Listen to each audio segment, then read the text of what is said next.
কিন্তু মানুষের মধ্যে আল্লাহ রাব্বুল আলামিন একে অপরের প্রতি সম্মান, একে অপরের চেয়ে মর্যাদা দেওয়ার একটা কারণ, যেন মানুষ একজন অন্যজনকে দিয়ে কাজ করে নিতে পারে।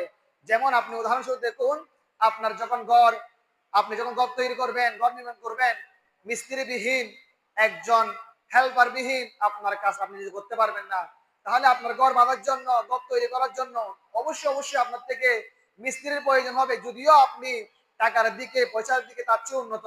আল্লাহ রাব্বুল আলামিন এটা দিয়ে বোঝাচ্ছেন যে কোনো মানুষকে তোমরা অবহেলা করবে না, হিংসা করবে না, কারণ আমি আল্লাহ তাদেরকে একজনের চেয়ে অন্যজনকে সম্মান এই জন্য দিয়েছি যে তারা যেন একজন অপরজনের মাধ্যমে কাজ করে নিতে পারে। সে প্রসঙ্গে আল্লাহ রাব্বুল আলামিন আমাদেরকে অনেকগুলা শিক্ষা দিয়েছেন। এরপরে সূরা নিসার যে আয়াতটা বললাম ৩২ নং আয়াতে, আল্লাহ ওই আয়াতে আমাদের শিক্ষা দিচ্ছেন একজন অন্যজনকে হিংসা না করার জন্য। আর হাদিস শরীফে রয়েছে ইয়াকুম ওয়াজ্জান্না ফা ইন্নাজ জান্না আকযাবু হাদিসি ওয়ালা তাহাসসাসু ওয়ালা তাজাসসাসু ওয়ালা তানাজাসু ওয়ালা তাবাগাদু ওয়ালা তাদাবারু ওয়া কুনু ইবাদাল্লাহি ইখওয়ানা।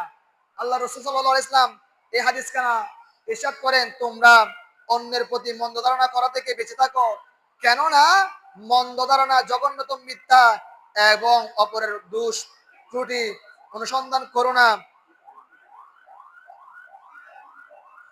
কারণ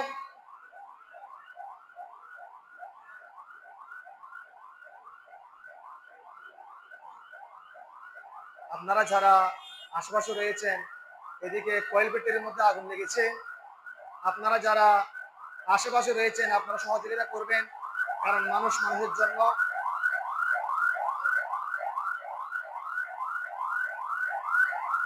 আকবর কলোনির মধ্যে কয়েল পেটের মধ্যে আগুন লেগেছে, আপনারা যারা পারেন সহযোগিতা করেন, কারণ মানুষ মানুষের জন্য, একজন অপরজনকে সহযোগিতা করলে আল্লাহ রাব্বুল আলামিন বলেন, আল্লাহ যারা সৃষ্টিকে ভালোবাসে তারা স্রষ্টাকে ভালোবাসে, আর যারা সৃষ্টিকে ভালোবাসে না তারা স্রষ্টাকে ভালোবাসে। অনুরোধ করবে যারা আশেপাশে যারা রয়েছেন তারা এগিয়ে আসুন, পানি দিন, সাহায্য করুন।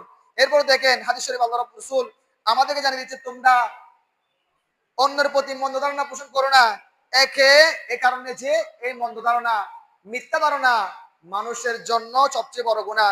এরপরে কারো চরবৃত্তি, গোয়েন্দাগিরি, যে একজন মানুষের প্রতি পিছে লাগিয়ে যাওয়া, তার দুষ্কৃতি খুঁজে খুঁজে বের করা, তার যে মন্দ কাজ, এগুলা মানুষকে জানানোর জন্য দোষগুলা খুঁজে খোঁজা, এগুলা করা যাবে না, যেটাকে আমরা গোয়েন্দাগিরি বলি। এরপর আল্লাহ রাসূল বলেন, একে অন্যকে ধোঁকা দিবে না, পরস্পরের প্রতি হিংসা করো না, কারো প্রতি বিদ্বেষ ভাব পোষণ করো না, পরস্পর বিরুদ্ধাচরণ করবে না, বরং সবাই আল্লাহর বান্দা।